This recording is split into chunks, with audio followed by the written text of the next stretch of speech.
Ohio government actions on January 30, 2026, were limited based on available records, with the primary activity centered on Governor Mike DeWine's public statements regarding potential federal immigration and customs enforcement, ICE, operations in Springfield amid the impending loss of legal status for hundreds of thousands of Haitians nationwide.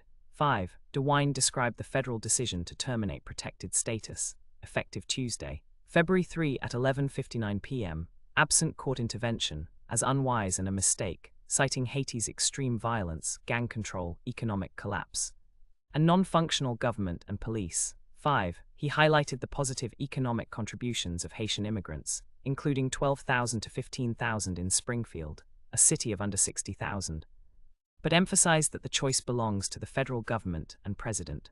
5. DeWine noted mixed signals from ICE on whether deportations would occur starting as early as Wednesday, February 4, potentially lasting at least 1 month, and confirmed that state and local law enforcement are preparing with de-escalation training while expecting ICE to follow proper procedures.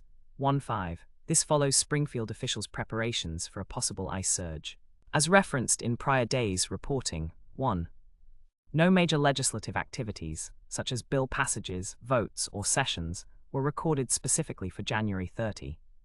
Though ongoing General Assembly efforts include HB 26, Protecting Ohio Communities Act, sponsored by Josh Williams, which mandates law enforcement cooperation with ICE, participation in the SAVE program, detention until ICE custody, and declares an emergency to bypass referendum. Non-compliance risks reduced local government fund distributions.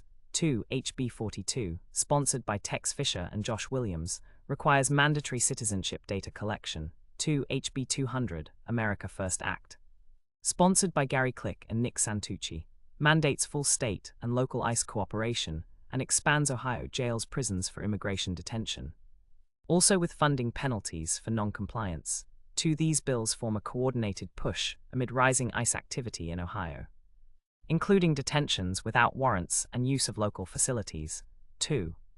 Enforcement actions on or announced for January 30 by Ohio Attorney General Dave Yost included ongoing efforts from January news releases, such as seeking a court order to shut down a Canton nursing home on behalf of the Ohio Department of Health due to widespread care failures endangering residents, rejecting summary language for a referendum to repeal Senate Bill 56, marijuana hemp regulations, suing a Utah-based solar company for high-pressure sales and misleading claims harming Ohio consumers, announcing a 25 years to life sentence for Paul Hicks in a murder case with Huron County prosecutor James Sitterly, leading a 25-state coalition with Idaho AG Raul Labrador against California's ammunition restrictions, and noting a 14-year sentence for a Huron County man in the death disappearance of Amanda Dean.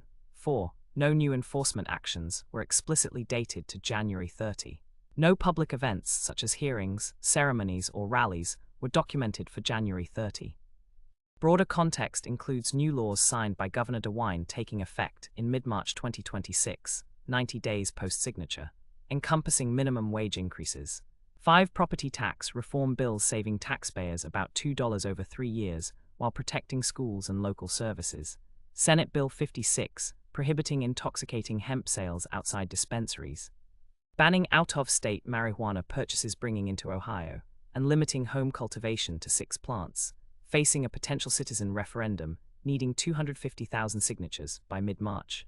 And Avery's law increasing penalties for dangerous dogs, empowering wardens, and requiring post-attack seizures with judicial review for training or euthanasia. 3.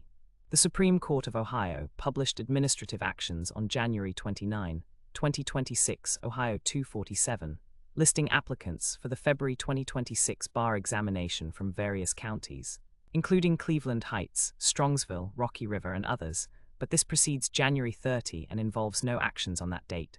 6. Overall, January 30 featured no high-profile legislative advancements, new laws, or enforcement filings beyond Governor DeWine's Springfield ICE comments, with records indicating preparatory rather than executed major actions. 125.